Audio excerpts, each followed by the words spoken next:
When your clients nod along to new and then say no. Hey, I'm Asha Davis. Working in advertising can sometimes feel like you're in bizarro world. Any comic book fans here? It's from Superman. Yeah. A place where this love it means no. I remember this big important client meeting a few years back. Our idea had everything: a human truth, cultural relevance, social first design, IRL experiences, a charity angle, multiple new channels, and cute babies. It was 100% ownable and had never been done before by any other brand. The brand team was nodding so much, I thought their necks were gonna snap. Seriously, this is like bobblehead city in there. But the meeting did not go well. The feedback, good try, but no. Unless you can prove that this never been done before idea will achieve every business goal for the year. So I left, determined to turn that nod and no into a nod and go. So 5 ways to turn a nod and no into a nod and go. First, get context on the no from the yes people. I think this is pretty obvious, right? Having allies on your client team is, as DJ Khaled would say, a major key. Seriously, if you don't have any, you need to make some immediately. Years ago, I was working at Ogilvy Mather, and my Dove creative team had an idea to tap into social conversation on Twitter. Basically, they wanted to turn negative tweets about body image into positive ones. We had a tricky meeting, to say the least, but we were able to work with some allies on the brand side who helped us to reframe the concerns, and eventually we addressed the issues. Long story short, hashtag Dove Positive Change was a success, and later it got picked up globally. Create FOMO by showing off competitive work. Shining a light on shiny things that competitors are doing is usually a great strategy when you're trying to sell in new tactics. While giving a presentation on the power of AR, it's augmented reality, to leaders at one of America's most loved companies, instead of selling, we created FOMO. We shifted perceptions.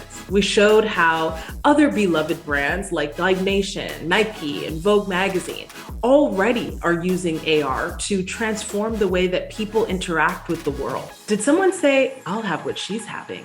Oh my God. Do you guys know that movie, Harry Met Sally? That came out 33 years ago. Join forces with the media team. The secret to success as a comm strategist: make friends with the media team and learn what they do.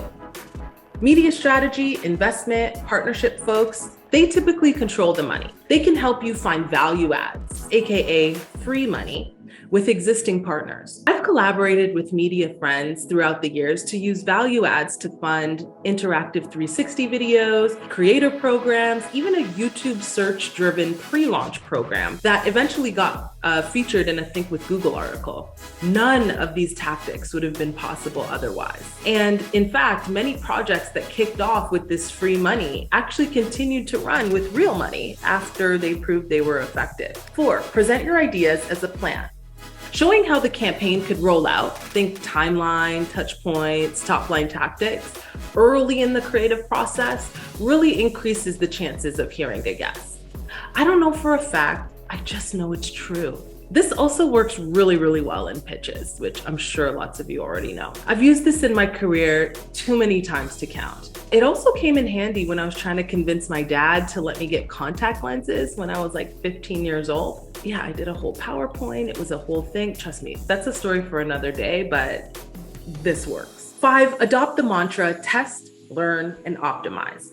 The 3 most powerful words in the journey past mediocrity: test, learn, optimize. I remember working with a media team that was convinced that videos over 15 seconds were a waste of time. They refused to run our amazing 2-minute stories. Instead of settling for organic only amplification, I suggested we try sequencing. This is when you retarget viewers of the shorter videos with the longer ones. We had never done this before, and media's response was, great idea. No, I didn't give up. I pushed for a test, learn, and optimize strategy, and luckily the client agreed in this case. In the end, my creative team considered me a hero, and everybody was a winner. So back to that client meeting I talked about earlier. We did end up finding a way to turn the client's nod and no into a nod and go. One of the yes people in the meeting gave us context on their boss's no, and we used that to build another deck for our follow-up presentation. In that presentation, we highlighted innovative work from competitors. We showed how the program would evolve throughout the year. We worked closely with media to really ensure that all of the new tactics were actually within budget. And we proposed a test, learn, and optimize approach that was fully aligned to the business goals. In the end, they nodded yes. The campaign won multiple Effies and it was rolled out globally a year later. Now, I hope that was useful and you haven't nodded off on me, right? Nope. This is a Marvel movie. There's a bonus scene. Yeah, Mark told me you guys would be interested in some new trends. So here's 3. Augmented reality that makes your brand more useful. Think about trying on clothes with AR, building 3-dimensional maps with AR, even bringing your products to life in store. Sonic branding, some people call it audio branding, basically the ability to recognize your brand by the sound. I think one day this will be as common as visual logos. And Gen X and younger boomers as valuable audiences. I think that there's more to marketing than Gen Z and millennials, right?